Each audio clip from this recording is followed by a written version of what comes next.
पढ़ेंगे इलेक्ट्रोस्टैटिक्स, है ना। ये 12th क्लास फिजिक्स का चैप्टर है इलेक्ट्रोस्टैटिक्स। इसको हिंदी में बोलते हैं अस्थिर वैद्युतिकी। क्या बोलते हैं? अस्थिर वैद्युतिकी। सबसे पहले हम यही जान लेते हैं कि आखिर इलेक्ट्रोस्टैटिक्स है क्या। पहले इसका क्या परिचय जानते हैं, इंट्रोडक्शन जानते हैं। जब समझ लेते हैं कि कोई टॉपिक क्या है, इसमें क्या पढ़ना है, जब तक नहीं जानेंगे तब तक के उसको पढ़े तो समझ में नहीं आएगा। इससे होता क्या है, नॉर्मली क्या होता है, यदि कोई रोग हो और वो रोग कैसे हुआ, जब तक हम लोग ये नहीं जानेंगे वो रोग क्या है, नहीं जान लेते हैं, कोई भी टेबलेट खाते जाइए, है ना, वो ठीक होने वाला नहीं है ना। ठीक वैसे ही यदि किसी चैप्टर को समझना हो तो पहले उसके हेडिंग का जो मेन टॉपिक जो है उसके बारे में जान लेना आवश्यक होता है। आइए जानते हैं इलेक्ट्रोस्टैटिक्स होता क्या है, ये कैसे आया। कहता है ये दो शब्द यहाँ पे देखिए पहले ध्यान से, है ना, यहाँ दो शब्द है। एक शब्द है इलेक्ट्रो, क्या है? इलेक्ट्रो। और एक शब्द है स्टैटिक्स, क्या है? स्टैटिक्स। ध्यान दीजिएगा, इलेक्ट्रो मतलब होता है, ये जो शब्द है ना, ये छोटा रूप है, संक्षिप्त फॉर्म है, शॉर्ट फॉर्म है। किसका? तो इलेक्ट्रिक का, इलेक्ट्रिक का शॉर्ट फॉर्म। इलेक्ट्रिक कहे तो, है ना, इलेक्ट्रिक कहे तो इसका मतलब होता है विद्युत। क्या होता है? विद्युत, है ना, विद्युत, जिसको हम लोग गांव घर में बोलते हैं बिजली बोलते हैं, लैंडलाइन बोलते हैं ना, बिजली बोलते हैं, वही इलेक्ट्रिक है, यही विद्युत है। दूसरा शब्द है स्टैटिक्स। ध्यान दीजिए, स्टैटिक्स जो है मैथ के अनुसार स्टैटिक्स मतलब होता है सांख्यिकी होता है, लेकिन कि ये स्टैटिक्स जो आपका यहाँ के अनुसार बात कीजिए तो ये स्टैटिक्स जो है ना, यहाँ पर आपका चलता है अस्थिर। क्या है? अस्थिर होता है। क्या होता है? अस्थिर। अस्थिर कहे तो रेस्ट। क्या कहे? रेस्ट, है ना, मैं रुका हूँ। क्या? रुका हुआ, है ना। यही यदि इसको हल्का सा जोड़ दे, क्या स्टैटिक्स टिक्स कर दे तो ये क्या मैथ की भाषा है, इसको क्या बोलते हैं? सांख्यिकी बोलते हैं। क्या बोलते हैं? सांख्यिकी। बस इसमें हल्का सा अंतर आया, है ना। यहां से देखिए ये पार्ट हट गया तो अब इसका मतलब क्या है? अस्थिर है। क्या है? अस्थिर है। हम लोग पढ़ रहे इसी के बारे में। यानी देखिए यहाँ पर दो एक चीज आया क्या कि विद्युत है, बिजली है, लेकिन कैसा है? तो अस्थिर है। तो क्या बिजली भी अस्थिर रहता है? बिजली स्थिर रहता है क्या? तो हाँ, बिजली अस्थिर रहता है। हमको इसमें यही पढ़ना है, अस्थिर बिजली के बारे में, अस्थिर विद्युत के बारे में पढ़ना है ना। यानी परिभाषा दे सकते हैं इलेक्ट्रोस्टैट का। क्या देंगे डिफिनीशन? वो ध्यान दीजिए ना। कहेंगे the branch of physics, the branch of physics who deals, जो वर्णन करता है, who deals about rest charge या रेस्ट इलेक्ट्रिक, है ना, या रेस्ट फॉर्म के ऑफ किसका? Electric, rest form of electric. यानी विद्युत के स्थिरावस्था को, विराम अवस्था का जो वर्णन करता है ब्रांच, वही ब्रांच क्या है? इलेक्ट्रोस्टैटिक है। क्या है? इलेक्ट्रोस्टैटिक है। ठीक है, आगे और जानते हैं।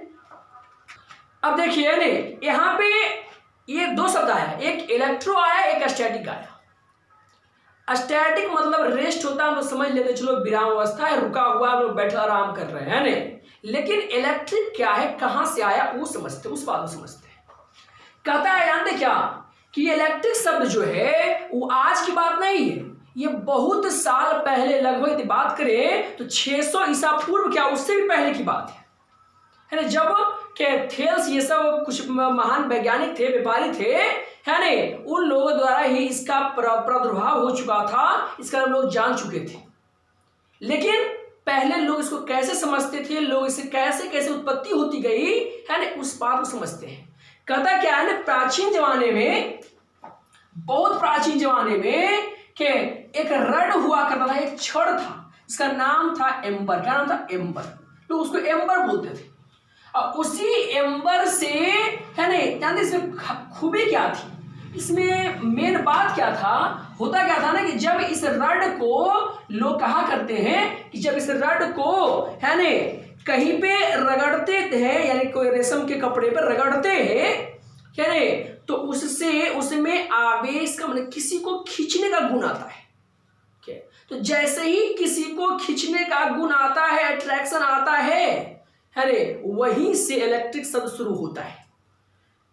ध्यान रखिएगा, यदि कहीं पर भी किसी चीज को घिसने से, रगड़ने से खींचने की बात आ रही है, कोई खींचा जा रहा है, यानी आकर्षण हो रहा है, अट्रैक्शन हो रहा है, तो वहीं पर से शुरू होता है इलेक्ट्रिक। क्या शुरू होता है? इलेक्ट्रिक, है ने। कहां पे? जब कोई दो को घर्षण करवाते हैं, रगड़ते हैं और उसमें खींचने की शक्ति आती है, तो वहीं से क्या शुरू होता है? इलेक्ट्रिक शुरू होता है। तो प्राचीन जमाने में ऐसी घटनाएं घटा करती थी, लोग है ना अन्यास ही ऐसे ही रगड़ते रहते थे, रगड़ रहे हैं तो उसमें अट्रैक्शन टाइप का गुण आता था। लोग उसके बारे में पूर्णतः जानते नहीं थे, है ने, लेकिन क्या लोग समझते थे कि ये दैवीय शक्ति है, भगवान का प्रकोप है। लेकिन ऐसी बात नहीं, ये बाद में साइंटिस्ट लोगों ने बताया कि नहीं, यह एक कारण है, एक फिजिक्स की बात है, इसके पीछे एक लॉजिक है। क्या यही लॉजिक को धीरे धीरे लोग और आगे बढ़ाते गए। अब लोग देखते हैं कि हम लोग भी कभी कभी, आप देखे होंगे कभी कि यदि कंघी से बाल को झाड़ रहे हैं, आपका बाल जो है एकदम सूखा हुआ है, आप ना वो भिंगा हुआ है ना आपने तेल उस पर लगाया है, सूखा हुआ यदि बाल है, और कंघी जो है वो भी सूखा हुआ है, जब आप बाल झाड़ते हैं कितना प्रयास कर लीजिए, अरे बाल जैसे जिस अवस्था में आप चाहते हैं उस अवस्था में रहता नहीं है, वो कहीं ना कहीं क्या एक दो भाग क्या होगा, उठ ही आता है। तो आखिर क्यों उठता है? तो हम लोग सोचते हैं अच्छा चलो बाल क्या है, सूखा हुआ है इसलिए झड़ा रहा है। जी नहीं, वहां होता क्या है, वहां पर जब हम लोग उस बाल पे कंघी को घर्षण करवाते हैं, जब झाड़ते हैं, जब घर्षण होता है तो फ्रिक्शन के कारण वहां पे क्या होता है, इलेक्ट्रिक प्रोड्यूस होता है, चार्ज प्रोड्यूस होता है, और वही चार्ज क्या करता है, अट्रैक्शन प्रॉपर्टी को लाता है, कि आकर्षण गुण को लाता है। फलस्वरूप जब कंघी को हटाते हैं तो बाल भी क्या उस साथ उठ जाता है ना, खींच लेता है। फिर जब बाल को जब झाड़ कंघी लगाते हैं तो फिर दबता है, फिर हटाते हैं, फिर क्या, फिर खींच लेता है। तो यही होते रहता है ना। तो ये हम लोग रोज ही देखते हैं। या फिर यदि तेल लगा हुआ है बाल में, ना हम लोग बचपन में खेला करते हैं, तेल लगा हुआ है बाल में के तो कलम को क्या करते हैं ना, रगड़ते हैं, क्या किसमें, बाल में रगड़ते हैं और कागज या मिट्टी उछाते हैं। तो आप देखे होंगे वहां पे क्यों क्या सट जाता है। क्यों सट जाता है? ऐसे क्यों नहीं सटता है? तो होता कारण क्या होता है? कारण बस एक चीज है, क्या है, इलेक्ट्रिक है। क्या है? इलेक्ट्रिक है। क्या कारण है? तो इलेक्ट्रिक ही उसका मेन रीजन है। ठीक है, देखिए नहीं, यानी ये इलेक्ट्रिक शब्द जो है वो प्राचीन जमाने के जो एम्बर है, उसी एम्बर का अपभ्रंश रूप जो है इलेक्ट्रॉन।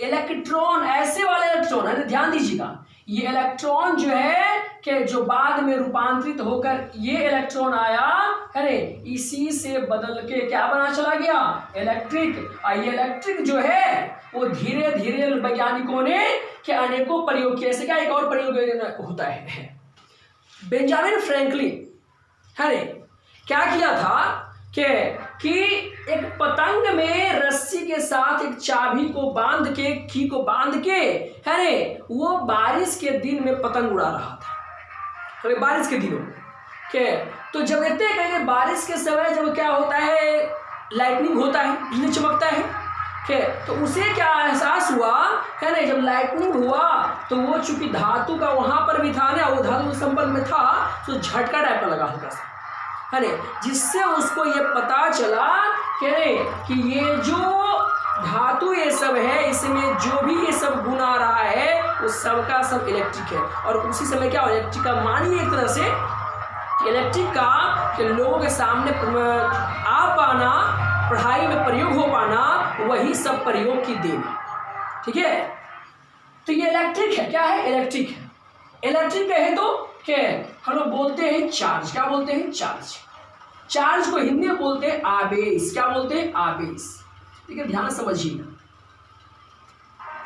नॉर्मली मानव जो है में किसी के प्रति आकर्षण या विकर्षण का गुण कब आता है? जब वह आवेश में होता है, यानी क्या गुस्से में होता है नहीं? आप देखे होंगे जब कोई आदमी गुस्से में होता है तो किसी को भी कोई भी सामने आता है तो हो सकता है क्या उसको ढकेल भी दे या फिर क्या कोई खराब भी व्यक्ति क्या उसे अपने पास रख भी दे। तो ये आकर्षण का गुण, अट्रैक्शन का गुण जो आता है या रिपल्सन प्रॉपर्टी आता है, क्यों आता है? क्योंकि आवेश क्या उसमें रहता है, गुस्सा रहता है। तो ठीक वैसे ही किसी भी मैटर में, किसी भी पदार्थ में यदि अट्रैक्शन का प्रॉपर्टी आ रहा है ना, या फिर क्या आ रहा है, रिपल्सन प्रॉपर्टी आ रही है, तो वो इसलिए आ रही है क्योंकि उसमें क्या है, आवेश है, चार्ज है। और हम लोग इस चैप्टर में इसी चार्ज को पढ़ेंगे, इसी आवेश को पढ़ेंगे, है क्या, इसी आवेश, इसी चार्ज को पढ़ेंगे। अब ध्यान दीजिए ना, आवेश भी दो तरह का ना, गुस्सा भी दो तरह का होता है ना। जैसे कुछ व्यक्ति का गुस्सा जो होता है अभी आया तुरंत खत्म हो गया, मतलब कुछ मिनट का होता है, कुछ पार्ट का होता है। अब कुछ आदमी का गुस्सा जो है ना वो धीरे धीरे दौड़ता है ना, धीरे धीरे आदमी का गुस्सा आता है। तो एक गुस्सा के जो आता है और अस्थिर रह जाता है, एक गुस्सा के जो अस्थिर में आता है चला जाता है। तो ठीक वैसे ही आवेश भी दो तरह का होता है। एक आवेश जो होता है वो अस्थिर रहता है, मतलब आकर्षण की प्रॉपर्टी जो है वो दो तरह का अवस्था होती है चार्ज का, आवेश का। एक आवेश के जो अस्थिर रहता है, एक आवेश जो चलता रहता है। तो ध्यान दीजिए, यदि चार्ज दो स्टेट ने, तो एक स्टेट होता है क्या, रेस्ट स्टेट। कौन स्टेट, रेस्ट। एक क्या होता है, मोशन। क्या होता है, मोशन। तो यदि किसी व्यक्ति के अंदर गुस्सा रह गया तो उसका अलग प्रभाव पड़ेगा। यदि चार्ज मोशन में है तो गुस्सा जो है ट्रांसफर चला गया तब भी क्या उसका अलग प्रभाव पड़ेगा। यदि आपको गुस्सा आया, केवल आपके अंदर रह गया गुस्सा, किसी दूसरे में ट्रांसफर नहीं हो पाया है रे, तो केवल क्षति आपको। लेकिन यदि गुस्सा ट्रांसफर मोशन में, आपका गुस्सा कोई और में ट्रांसफर हो गया है रे, आपको देख किसी और गुस्सा आ गया तो क्षति सबको। इसलिए जब चार्ज मोशन में होता है इसको हम लोग बोलते हैं, क्या बोलते हैं, करंट बोलते हैं। क्या बोलते हैं, करंट। और आप समझते हैं करंट क्या होता है। यदि कहीं करंट का प्रभाव है, करंट कहीं पे चल रहा है रे, तो करंट कितना खतरनाक होता है आप समझते हैं, है रे। लेकिन यदि रेस्ट में है, क्या है, रेस्ट में है, तो केवल एक क्षति होगा ना। इसलिए क्या कि ये होता है इलेक्ट्रोस्टैट। क्या होता है, इलेक्ट्रोस्टैट। कम प्रभावी होता है। क्या होता है, कम प्रभावी होता है, जबकि करंट क्या होता है, अधिक प्रभावी होता है।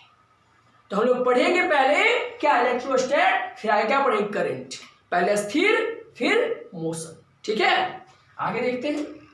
देखिए अरे ये चैप्टर जो है ना वो क्या है, तो मोस्ट इंपॉर्टेंट एग्जाम प्रश्न उतना नहीं है।